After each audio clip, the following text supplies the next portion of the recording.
গণঅভ্যুত্থানের সাথে সর্বপ্রথম বেইমানি করেছে ডাক্তার শফিকুর রহমান। মজলুম নেতা হিসেবে ডাক্তার শফিকুর রহমানকে আমি পছন্দ করতাম, কিন্তু তিনি যে আসলে মুখোশধারী ছিলেন সেটা গণঅভ্যুত্থানের পরে আমরা দেখলাম। তিনি সর্বপ্রথম বাংলাদেশে আওয়ামী লীগকে সাধারণ ক্ষমা ঘোষণা করেছেন, অর্থাৎ গণঅভ্যুত্থানের সাথে সর্বপ্রথম বেইমানি করেছে ডাক্তার শফিকুর রহমান।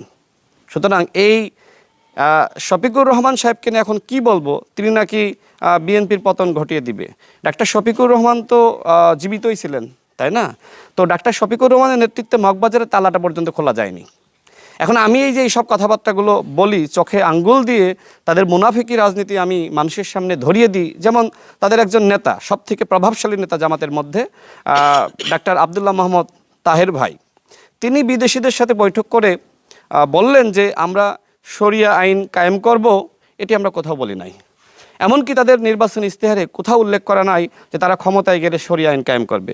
এই মুনাফিক রাজনৈতিক দল এখন জাতীয় সংসদে প্রতিদিন মানুষকে আইওয়াশ করার জন্য বলছে যে আমরা কোরআনের আইন চাই, আল্লাহর আইন চাই, শরিয়া আইন চাই। এই যে ভণ্ডামি জামাত ইসলাম নিয়ে করছে, তাই না? এর আগে নির্বাচনের আগে দেখেছি জান্নাতের টিকিট বিতরণ করা। মানে কি করে নাই, মানে ক্ষমতায় আসার জন্য জামাত এমন কোনো অন্যায়, অপরাধ বা অপকর্ম বা মিথ্যাচার, ভণ্ডামি, মুনাফিকি বাকি ছিল না যে তারা করে নাই। কিন্তু এদেশের জনগণ তারা বুঝতে পেরেছে যে এই দেশের যতটুকু পরিবর্তন সেটা শহীদ প্রেসিডেন্ট জিয়া রহমানের হাত ধরে, এবং পরবর্তীতে দেশনেত্রী বেগম খালেদা জিয়ার হাত ধরে, এবং বর্তমানে বাংলাদেশের যদি পরিবর্তন হয় সেইটা হবে বর্তমান প্রধানমন্ত্রী জনাব তারেক রহমানের নেতৃত্বে। আমি এদেশের জনগণকে বলবো যে বাংলাদেশে যদি পরিবর্তন হয় সেটা জনাব তারেক রহমানের হাত ধরেই হবে। নাহিদ ইসলাম তিনি আসলে গণঅভ্যুত্থান পর্যন্ত তিনি সঠিক পথেই ছিলেন, কিন্তু যে সময় জামাতের ফাঁদে পা দিয়েছেন তিনি আসলে বিপদগামী হয়েছেন।